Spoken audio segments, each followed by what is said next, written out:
Good afternoon all student. मैं उस topic की बात करना जा रहा हूँ, चाहे वह जीव हो और चाहे वह पौधा हो। पौधे में दो प्रकार के होते हैं, एक जो होता है पादप की बात किया जाए, चाहे वह जंतु के बारे में बात किया जाए, तो भोजन कैसे अंतर्ग्रहण करते हैं। एक है अमीबा की बात किया जाए। अमीबा का कोई आकार नहीं होता है, कोई भी आकार नहीं होता है। भोजन के कण जो होते हैं, भोजन के कण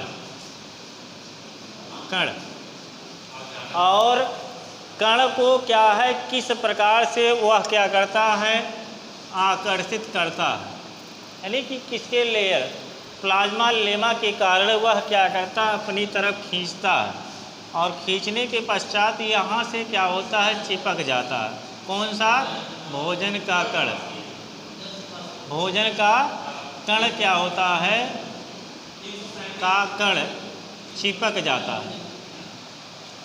चिपकने के बाद यहाँ धीरे धीरे क्या होती है, भित्ति पर कोशिका भित्ति जो बनी होती है, यहीं पर क्या होता है, लेयर बनाया जाता है। और लेयर के अंदर, यहाँ अंदर की भित्ति क्या होती, धीरे धीरे धीरे धीरे पतली होती जाती है। और यहाँ पर क्या होगा कि आपका भोजन इसके अंदर प्रवेश कर देता है। जब यह अंदर प्रवेश कर देता है तो इसकी भित्ति क्या होती, धीरे धीरे क्या होती, समाप्त हो जाती है। और इसके अंदर क्या होता, अमीबा अपने अंदर भोजन को ग्रहण कर लेता है। अब यहाँ बात किया जाए कैसे ये पाचन करता है। पाचन दो होते, एक भौतिक होता है, एक रासायनिक पाचन होता है। यह घुलनशील में पाचन की परिभाषा क्या है, भोजन का पाचन की परिभाषा क्या है कि वह देखें, डाइजेस्टिव सिस्टम जिसे कहते हैं पाचन। पाचन चाहे वह भौतिक अवस्था में हो, चाहे वह रासायनिक हो,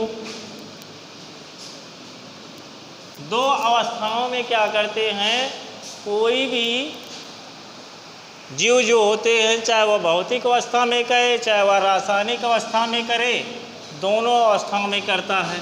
लेकिन कभी कभी यहाँ पर दो प्रकार के होते हैं, जटिलता आती है। जटिल को सरल अणुओं में तोड़ देते हैं। सरल अणुओं में क्या करते हैं, तोड़ते हैं। और सरल अणु में कभी कभी होता है, सरल अणु को जटिल अणु में परिवर्तित हो जाता है।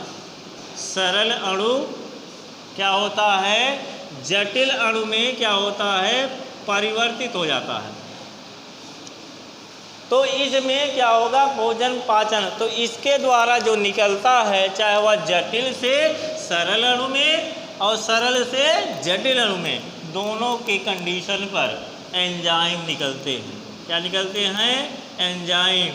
और एंजाइम जो शब्द होता है वह इंग्लिश शब्द है और इसकी हिंदी जो होती है बीकर होती है। एंजाइम शब्द क्या है, वह क्या है, आपका इंग्लिश शब्द है। और बीकर जो होती है वह क्या है, आपका हिंदी शब्द है। तो पाचन की बात करते हैं। मनुष्य के अंदर पाचन किस प्रकार से होता है,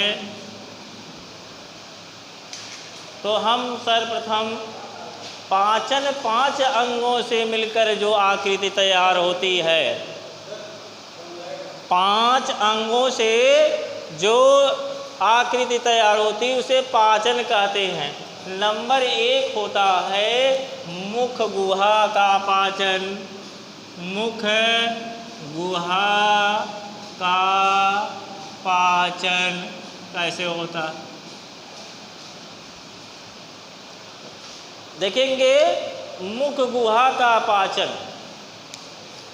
अब यहाँ पर मुख गुहा, मुख इस प्रकार से बना होता है और इसी पर दांत लगे होते हैं। और दांत कितने प्रकार के होते हैं, वह क्या हैं, 4 प्रकार के होते हैं। कितने प्रकार के? 4 प्रकार के।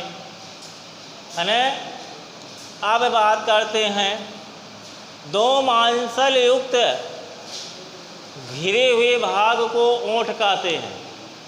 2 मांसल युक्त घिरे हुए भाग को क्या कहते हैं? ओंठ कहते हैं। और होंठ से घिरा हुआ भाग क्या कहलाता है? मुख कहलाता है। होंठ से घिरा हुआ भाग क्या होता है? मुख कहलाता है। मुख के बगल में दांत पाए जाते हैं। दांत कितने प्रकार के होते हैं? मुख्य रूप से 2 प्रकार के होते हैं। एक होता है दुग्ध दांत, दूसरा स्थायी दांत।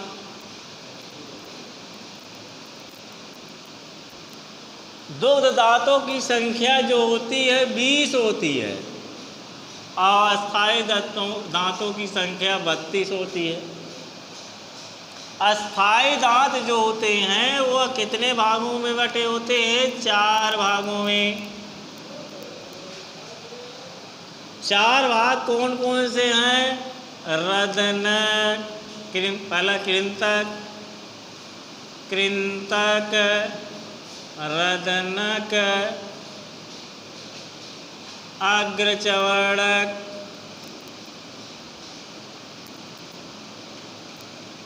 अग्रचवर्णक और चौथा है चवर्णक। ये 4 प्रकार के दांत होते हैं। सबकी कैटेगरियां बांटी गई हैं। कृंतक मतलब होता है जब आप किसी गन्ने को चूसने का प्रयास करते हैं तो चीरने का आकार कहाँ ले जाते हैं? जो नुकीला भाग होता है बगल साइड में, यानी कि यहाँ पर, तो आपका वह चीरने का कार्य करता है या चीरना का। उसके बगल में एक दांत है यानी चीरना। कृंतक जो होता है वह काटने का भी कार्य करता है। चवर्णक क्या होता है?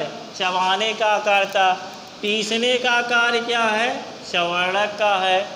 ये 4 प्रकार दांत, हर दांतों में क्या होता है उसके जो अनुपात होते हैं तो आगे चल कर के उसको बताया जाएगा। और यहाँ पर दांतों में क्या है? आपके बगल में जीभ होती है। जीभ में 4 स्वाद होते हैं। अब देखेंगे जिह्वा ग्रंथि कितनी है? 3 हैं। जिह्वा ग्रंथि कितनी हैं? 3 हैं। कौन कौन से? कर्णमूल ग्रंथि, अधोज जिह्वा, अधोहनु, ये 3 प्रकार की ग्रंथि है।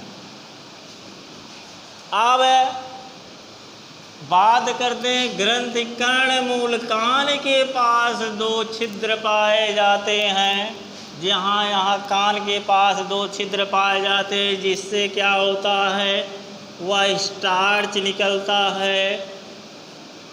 स्टार्च। अब देखेंगे अधोजीवा, आधे जीव। जब भाग को यहाँ से उठाते हैं तो वहाँ से जुड़ी हुई भाग है और जुड़ी हुई भाग में एक छिद्र यहाँ एक छिद्र यहाँ होती है। वह क्या होती है?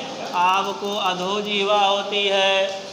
फिर यहाँ पर अधोहनु की बात किया जाए और अधोहनु की बात किया जाए तो अधोहनु जो होती है वह क्या होती? चौभर जिसे कहते हैं। वहाँ पर 2 छिद्र पाए जाते हैं।